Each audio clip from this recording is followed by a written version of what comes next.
Hi there again. I have a message for Tony. Tony's the only one who even tried to answer about who was stuck in the elevator.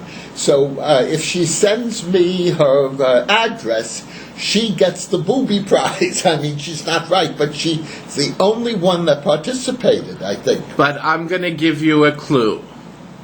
Okay. The clue is, anybody have a question? Good. Let's go on. Ding-a-ling. Very good, Richard. That's very, very good. I think we need to be on television, to do a quiz show. Oh, yeah. Yeah. Well, today I thought I would discuss with you the fire drills at the intermediate school. There are several of great note. When we first moved in, we had a rash of false alarms. Students would pull the alarm. So the fire department would come. It was a pain in the neck.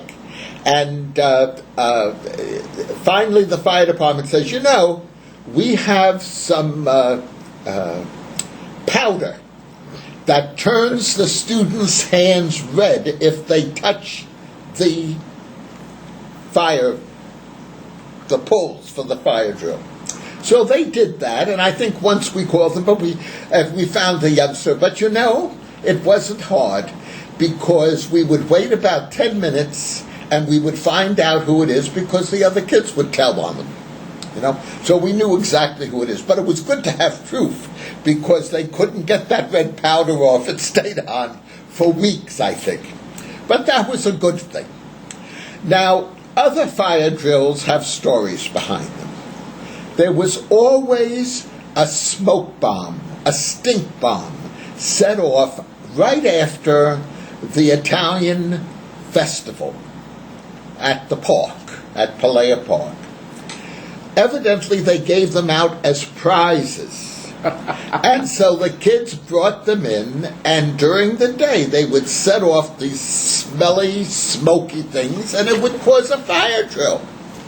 And I called the Italian-American Club, and I pleaded with them, please don't have those at the park, because the kids could really cause a lot of excitement. Somebody might get hurt. They said, thanks for calling, Mr. Vineburg.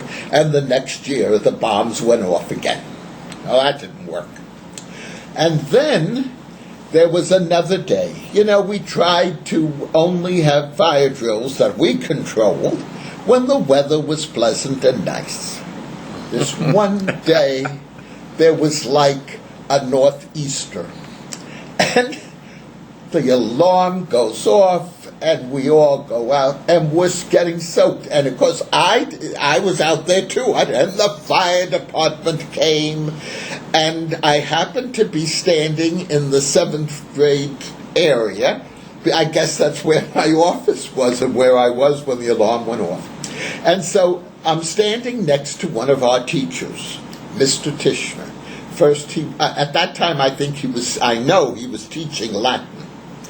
And so we're standing there, and I said, I don't know what happened with this, but this is ridiculous. I mean, the kids are soaking wet. And he said, I don't know who would pull. Oh, my God, he said to me. I said, what's the matter? Why are you saying that? He turned white. He said, I think I did it. I said, what are you talking about? And meanwhile, I'm getting a mouthful of wind and rain. I said, what are you talking about?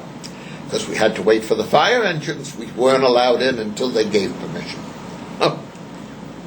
This time we saw smoke coming out of one of the windows. Oh. I said, what do you mean, Charlie? And he said to me, well, my Latin class, I had them make slates out of clay, just like the Romans used to use. And they put some Latin phrases on it, and they have wooden, he says, I saved them from year to year. They have wooden frames. And he said, then I put them in the oven to bake them hard. And I think I forgot that they were there. So that was the cause of that.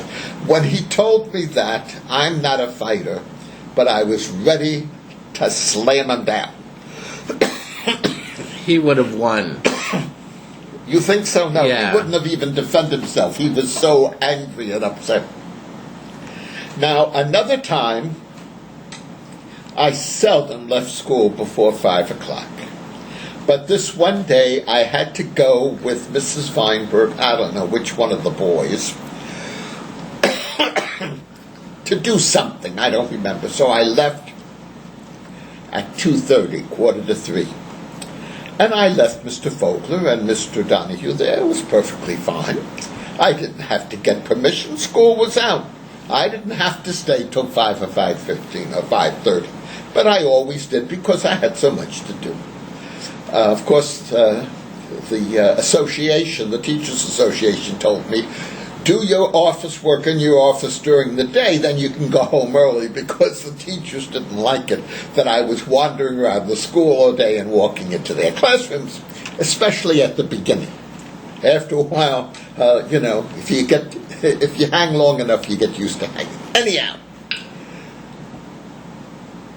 I come back to the school after we did our appointment, and my son and Mimi are in the car, and we have to pull over on West Park Avenue because the fire engines are coming from Oakhurst. Oh my God, I thought, all right. And then... Oakhurst or the intermediate No, I mean school? the intermediate school, but they were coming from Oakhurst Okay. Fire Department. And then they disappeared. And I said, oh my God, they're going to the school. So we pulled up, and sure enough, they're all in the school. It's after school. The superintendent was called, and he's already there. And of course he says, where's Don? And Don wasn't there that particular day. And I said, I'm so sorry, what happened? And they said, well, some kid started a fire in the home ec department room. And one of our students, Bridget, with a B, she had brothers and sisters, they lived in Lock Harbor. Well, anyhow, Bridget looked in. Her mother picked her up after school. She had chorus or something, and she was looking at the school, and she saw flames in the window. Told her mother to stop, she was an 8th grader, ran into the school and pulled the fire alarm, which was wonderful, because it could have been worse. Well, we looked, they investigated. It's only after I retired and moved here that I realized no kid did that.